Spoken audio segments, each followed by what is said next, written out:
Bonjour à tous, c'est Elise, je suis contente de vous retrouver aujourd'hui et on va faire une vidéo sur le bonheur. Ça fait suite à la vidéo que j'avais faite sur le temps, comment être plus productif, comment gérer votre temps pour avoir plus de temps pour vous, pour les activités qui vous rendent heureux. Alors aujourd'hui, on va travailler à comment découvrir ce qui nous rend heureux, n'est-ce pas? Comment relativiser, comment oui, accepter ou faire entrer le bonheur dans nos vies. Et je m'appuie en fait du premier livre de Philo Comics qui s'appelle 10 philosophes, 10 approches du bonheur. Moi j'ai emprunté le livre à la médiathèque parce qu'il coûte assez cher quand même. Mais je vous les recommande vraiment, ils sont vraiment super intéressants. Donc Philo Comics, la série Philo Comics. Alors, euh, donc, j'ai lu le livre à la fin de l'année et c'est vraiment tombé pour moi à point nommé puisque à la fin de l'année c'est toujours un moment très réflectif pour moi sur l'année qui s'est pas écoulée et aussi sur un peu quels vont être mes objectifs, quelles sont les choses que je veux atteindre ou les choses que, que je souhaite améliorer, les choses que je souhaite travailler durant l'année. Et donc, ce livre, ça m'a permis vraiment de réfléchir au bonheur, comment être heureux, voilà, quels sont les objectifs que je dois me donner. Et donc, voilà, j'ai écrit une liste de 300 objectifs de vie que j'avais vu flotter sur TikTok. Donc, j'ai essayé de l'adapter pour moi, ce qui va me rendre heureux et heureuse. Et je pense pour vous, peut-être aussi avoir des réflexions sur le bonheur. Ça peut être une manière de, de commencer en fait ce processus pour vous sortir de la négativité, pour vous sortir en fait d'une année peut-être qui a été merdique pour vous. Moi je dirais pas qu'elle a été merdique mon année, ça a été une belle année qui n'était pas forcément ce à quoi je m'attendais, mais qui m'a apporté quand même beaucoup de satisfaction. Alors, donc, on va commencer par le commencement parce que je sais que voilà, il y a plein de Français et qui vont mentionner l'individualisme qui existe dans la recherche du bonheur et c'est la vérité, il y a beaucoup d'individualisme. Je pense que la recherche du bonheur, c'est quelque chose que l'on fait pour soi-même, mais commençons par parler de, pour moi, la philosophie qui a été très importante, et d'ailleurs je pense que je cherche plusieurs livres de Jeremy Bentham, et sa notion d'utilitarisme. C'est plus facile de rechercher le bonheur, d'atteindre le bonheur quand on vient d'un milieu stable où on a l'éducation gratuite, l'hôpital, enfin la santé gratuite ou abordable. On peut rechercher du travail qui nous permet de vivre correctement, de vivre dignement. Donc avec Jeremy Bentham, le bonheur c'est de travailler en fait pour l'utilité publique, pour les autres. Donc en travaillant on atteindra le bonheur essentiellement en ayant une bonne société. Et je pense qu'il y a beaucoup de vérité dans ça, parce que pour moi, ça a été plus facile de me concentrer sur qu'est-ce qui va me rendre heureuse, qu'est-ce que je veux dans la vie, une fois que j'avais plus de stabilité financière. Avant ça, c'était très difficile pour moi, je vivais au jour le jour, je vivais sans forcément comprendre qu'est-ce qui va me rendre heureuse. J'arrivais pas à me projeter essentiellement. Euh, donc, avant même de penser à comment je vais faire pour être heureux, comment je vais devenir multimillionnaire, etc., eh bien, penser à comment faire pour avoir une société qui, bah, si tu échoues, euh, tu vas pas en fait en crever, tu vas pouvoir te relever et recommencer plus tard. Donc votez, faites du bénévolat, travaillez pour votre société, pour la communauté, pour votre communauté ou vos communautés. Et je pense que c'est très important aussi pour la satisfaction personnelle de se sentir utile. Donc ça, c'est un peu la première étape qu'il faut mentionner. Il y a beaucoup d'individualisme dans la recherche du bonheur, mais le premier philosophe dont je souhaitais vous parler, c'était Jeremy Bentham. Alors ensuite, la deuxième chose, et ça continue en fait dans cette quête du bonheur, euh, quand on est sous l'eau, on est ignorant des possibilités, de ce que pourrait être le bonheur, de ce qui pourrait nous rendre heureux. Et donc Platon, lui, il associe le bonheur, la recherche du bonheur, avec la connaissance absolue. Et donc, dans le roman graphique, il montre cela sous une forme de montagne où au début on ne connaît rien, et puis passe par différents plateaux. Le niveau 1 qui est le doxa, les connaissances approximatives, les opinions, les illusions, les jugements hâtifs, etc. Et donc, à partir de là, on va passer du moment à étudier les mathématiques, la rhétorique, les langues, la philosophie, etc. Passer à un moment au niveau suivant où on va connaître beaucoup plus de choses pour atteindre finalement la connaissance absolue. Et moi, ça m'a fait penser à deux choses. Ça m'a fait penser à quand j'étais manager d'une équipe de formateurs, eh bien, c'était une manière d'évaluer les gens. On avait un cadran avec voilà l'ignorance de l'incompétence, la connaissance de l'incompétence, l'ignorance de la compétence et la connaissance de la compétence. Donc on avait un cadran, donc en fonction des compétences que chacun avait, enfin des compétences pour le boulot, enfin le job de formateur, eh bien on passait en fait par les quatre cadrans. Donc au début on introduisait une nouvelle compétence et on passait par les quatre et ça nous permettait d'évaluer en fait la performance de chacun. Mais aussi, ça m'a beaucoup fait penser à Matrix, au film Matrix, surtout le 1, parce que vraiment, je me souviens pas d'avoir vu le 2 et le 3. Je sais que je les ai vus, mais alors, qu'est-ce qui se passe dans le Matrix 2 et le Matrix 3? Aucune idée. Je sais qu'il y a Monica Bellucci à un moment donné. C'est la seule chose que je sais. Donc, dans le Matrix 1, au début, il vit sa vie, il est dans l'ignorance, il est heureux, enfin, il est heureux. C'est relatif, mais tout se passe bien pour lui. Et puis, finalement, il suit le lapin blanc, on lui propose de prendre la pastille bleue ou la pastille rouge et il découvre qu'il ne sait rien, il passe du temps à maîtriser de nouvelles compétences et voilà. Et donc ça m'a beaucoup fait penser à ça. Je trouvais que c'était hyper intéressant. Moi personnellement, j'aurais pas forcément tenté de lire Platon pour moi-même, mais maintenant j'ai bien envie de lire quelques petites choses. Ensuite, Épicure que j'ai déjà lu cet été dans Lettres à Ménécée. Et là, encore une fois, dans cet ouvrage, il parle de l'épicurisme qui est vraiment différent de l'hédonisme, mais que dans la société moderne, on traite de manière un peu synonyme. Mais dans la notion d'épicurisme, il y a l'idée de se satisfaire des petites choses de la vie, d'avoir des petits plaisirs. Et je pense que ça a été pour moi quelque chose qui a vraiment changé ma perspective. C'est toujours me satisfaire des choses simples, donc trouver de l'argent par terre, recevoir un citron gratuit au marché ou me faire offrir un café. Donc je vais souvent dans le même café et des fois ils m'offrent des cafés. Et pour moi, ce genre de choses, ça vraiment contribue énormément à me sentir heureuse ce jour, à être positive et à me sentir la fille la plus chanceuse de la Terre. Alors je me sens souvent la fille la plus chanceuse de la Terre parce que je suis satisfaite de la moindre chose. Voilà, la moindre chose à laquelle je ne m'attendais pas m'apporte énormément de satisfaction. Et j'avais vu un jour une personne dire, et je pense que c'est un très très bon conseil, donc je vous le donne. C'est pas quelque chose que j'ai fait personnellement, mais je suis pas hyper négative, donc pour moi ça n'a pas d'utilité. Mais la personne disait qu'elle prenait note des événements heureux, des belles surprises qu'elle avait eues dans sa vie, et que quand elle se sentait mal, eh bien elle rouvrait cette petite boîte avec toutes ces petites notes, et elle pouvait lire des compliments que les gens lui avaient donnés, une bonne expérience qu'elle avait eue avec quelqu'un, et ça lui apportait beaucoup de joie et ça lui permettait de remonter le moral. Moi, j'écris tous les jours dans un journal, enfin tous les jours, voilà, hein, plus ou moins. Et des fois, j'aime bien écrire les journées parfaites que j'ai eues. Donc il y a des journées, il y a des jours où en fait tout se passe absolument pour le mieux. Je me réveille de bonne heure et puis je passe du temps avec mon chien, je me promène ou je vais déjeuner avec quelqu'un que j'aime. Et il y a des journées comme ça où tout se passe merveilleusement bien et à la fin de la journée, tu es super satisfait. Alors le lendemain, généralement, j'essaie d'écrire en fait ma journée parfaite parce que ça me permet de me souvenir de toutes ces choses positives. Et se souvenir des choses positives, c'est hyper important. Euh, je pense que, je suppose, vous avez tous eu vous avez tous été dans des restaurants, faire des activités, et essayez de réfléchir à quand est-ce que vous laissez euh, des notes. Et vous allez voir que soit vous laissez des 1, soit vous laissez des 5. C'est très rare de se connecter pour laisser un 2, un 3, un 4. Parce que comme personne, voilà, comme humain, on a tendance à voir le négatif et le positif. Mais l'entre-deux, on ne le voit pas. Alors que probablement, il y a beaucoup de 3 et 4 qui se passent la plupart du temps.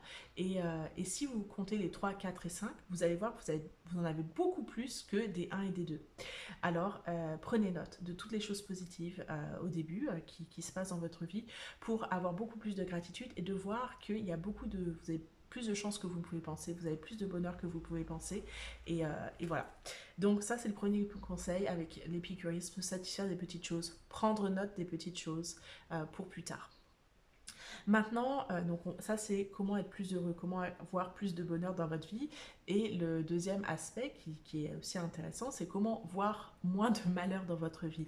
Et donc là, on va parler du stoïcisme. Alors le stoïcisme, moi j'ai une relation conflictuelle avec le stoïcisme parce que je trouve que dans le monde, enfin, voilà, avec les podcasteurs, avec les chefs d'entreprise, etc., euh, voilà, il crée l'idée que le stoïcisme et le manque d'empathie, c'est un peu la même chose. Et moi, c'est pas la compréhension que j'ai eue. Et je suivais une manière de faire quand j'avais des choses négatives, qui, je pense, fait partie du stoïcisme. Mais je ne pensais pas que ça faisait partie du stoïcisme parce que la conception du stoïcisme que j'avais, c'était voilà, les gens sans cœur, les gens sans émotion, apathiques. Et c'est pas forcément ça. Et pour moi, le stoïcisme, c'est savoir gérer les choses négatives, savoir euh, se concentrer pour traiter les choses compliquées, les choses difficiles, les choses négatives. Euh, et donc, la manière que l'on m'avait enseignée, c'était une manager femme que j'avais eue, elle m'avait dit, écoute, quand tu as quelque chose qui se passe pas bien au travail ou en général, eh bien, il faut que tu réfléchisses à, ok, quel est le problème. Euh, Est-ce que je peux le résoudre moi-même? Est-ce que quelqu'un peut m'aider? Comment est-ce qu'on peut résoudre la chose? Quelles sont les options que l'on peut utiliser? Combien de temps ça va prendre? Quels sont les outils? Quelles sont voilà, les choses externes dont tu vas avoir besoin pour régler cette chose? Et en fait, quand on va sur cette liste, on fait voilà, qui peut m'aider? Cette personne peut m'aider, personne ne peut m'aider. Voilà, comment adresser la chose? Option 1, option 2, option 3, quels sont les outils dont je vais avoir besoin? Et en fait, quand on procède de cette manière, il va y avoir très très peu de choses pour lesquelles vraiment vous ne pouvez rien faire. Et quand bien même vous ne pouvez rien faire, après il y a cette chose de si personne ne peut vous aider, s'il n'y a aucune méthode pour se sortir de cette merde, eh bien, il faut laisser. Il faut laisser, il faut passer à autre chose, il faut faire complètement quelque chose de différent.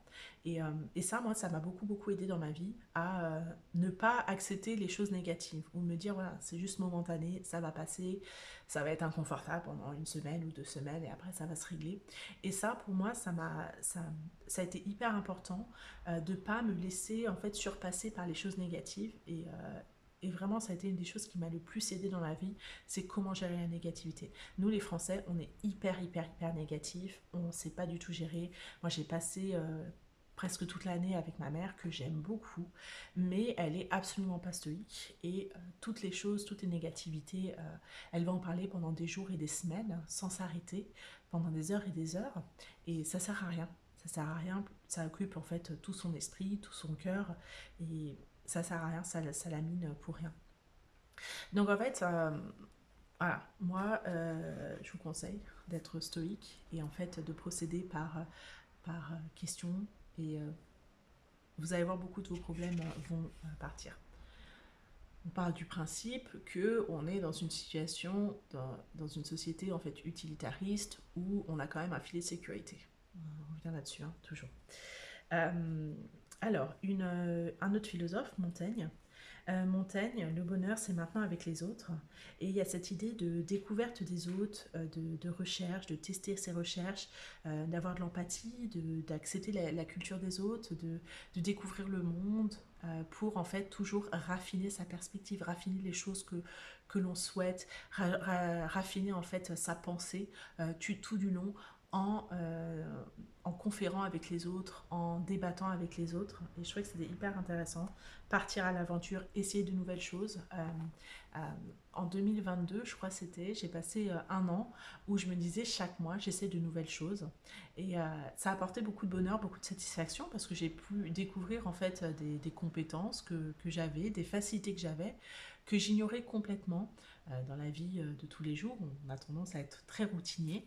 Eh bien, j'avais apporté cet élément perturbateur d'essayer plein de nouvelles choses. Et moi, ça m'a apporté énormément, énormément, énormément de choses. Et je vous recommanderais la même chose, de faire la même chose.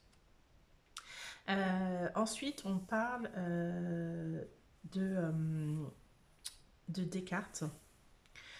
Euh, et je vous cite un petit peu ce qui est écrit dans le livre. Donc, si je parviens à bien me connaître, alors je ne gaspille pas mon énergie à désirer des choses qui ne sont pas à ma portée.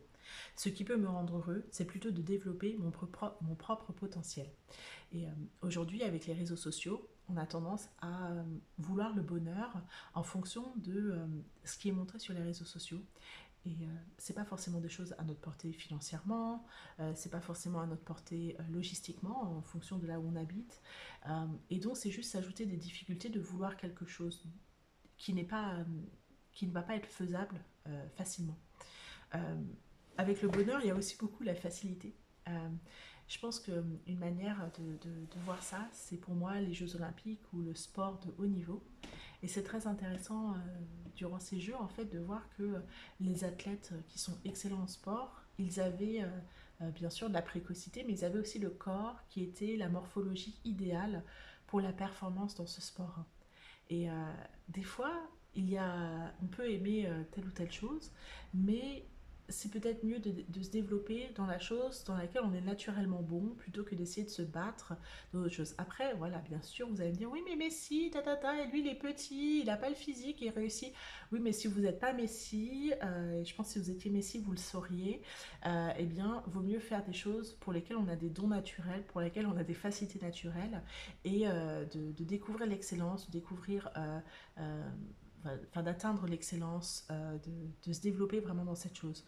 Tout n'est pas pour vous et c'est ok parce qu'il y aura quelque chose qui sera pour vous et c'est mieux de vous développer dans ce sens-là. Je pense donc au niveau du développement, on a parlé du sport, la pratique, en pratique il y a le sport, mais il y a aussi la notion d'ikigai dans le développement personnel où on a tous des choses des qualités naturelles que l'on va pouvoir marchander pour un salaire, qui vont être utiles pour le monde, qui vont nous apporter de la satisfaction. euh, et, et donc, il y a tout ça qui rentre en compte. Et pour chaque personne, ça va être différent.